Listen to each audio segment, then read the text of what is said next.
नमस्कार, स्वागत है आप सभी का। मैं हूं सत्येंद्र शर्मा। 25 जून 1975 की वो रात जब भारत का लोकतंत्र सिहर उठा, सरकार के खिलाफ उठ रही हर आवाज को दबाया गया। इस दिन संविधान को कुचला गया, अभिव्यक्ति की आज़ादी को दबाया गया और लोकतंत्र को जंजीरों में जकड़ लिया गया और लोगों को जबरन जेल में डाला गया।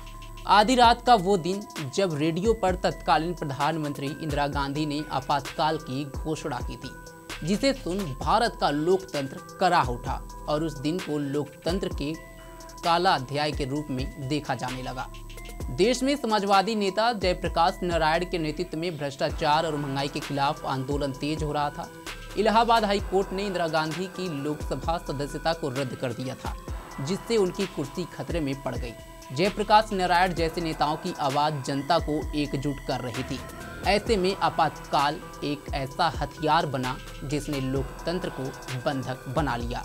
50 साल पहले स्वतंत्र भारत के इतिहास का सबसे काला अध्याय 25 जून 1975 की मध्य रात्रि को आपातकाल की घोषणा के साथ लिखा गया था। लेकिन इसकी प्रस्तावना तब लिखी गई जब इलाहाबाद हाई कोर्ट ने उस वर्ष 12 जून को तत्कालीन प्रधानमंत्री इंदिरा गांधी के रायबरेली से चुनाव को अमान्य घोषित किया।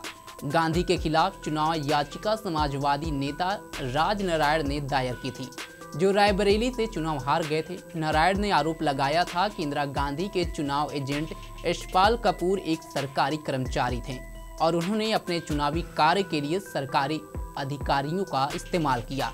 इस तनाव के बीच 25 जून की रात को इंदिरा गांधी ने संविधान के अनुच्छेद 352 के तहत आपातकाल की घोषणा की। यह फैसला बिना कैबिनेट की मंजूरी के रातों रात लिया गया।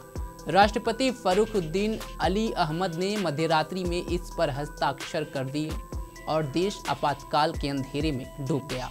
आपातकाल के दौरान नागरिकों के मौलिक अधिकारों का निलंबन कर दिया गया, बोलने की आज़ादी छीन ली गई, प्रेस पर सेंसरशिप का ताला लग गया। अखबारों में छपने वाली हर खबर को सरकारी सेंसर की मंजूरी लेनी पड़ती थी।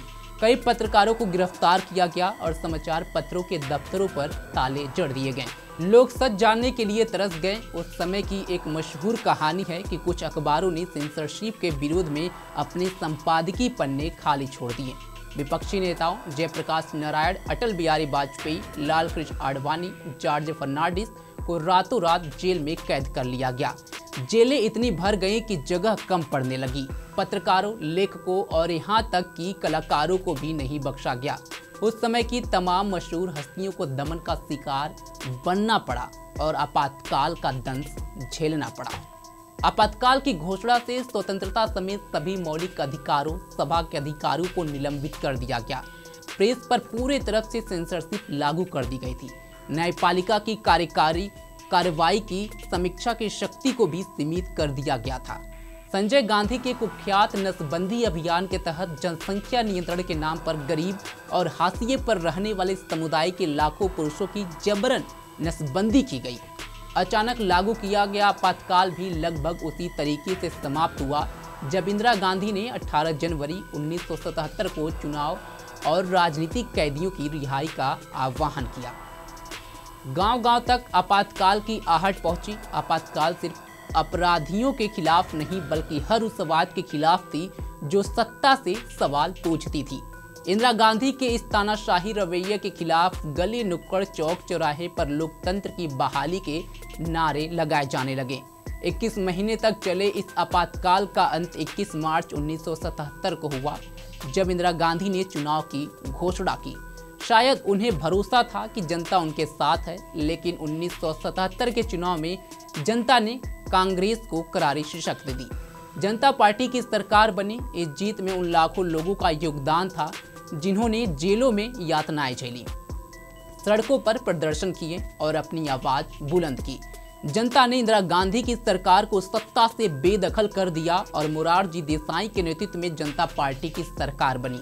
ऐसे में आज आपातकाल के 50 साल पूरे हो चुके हैं।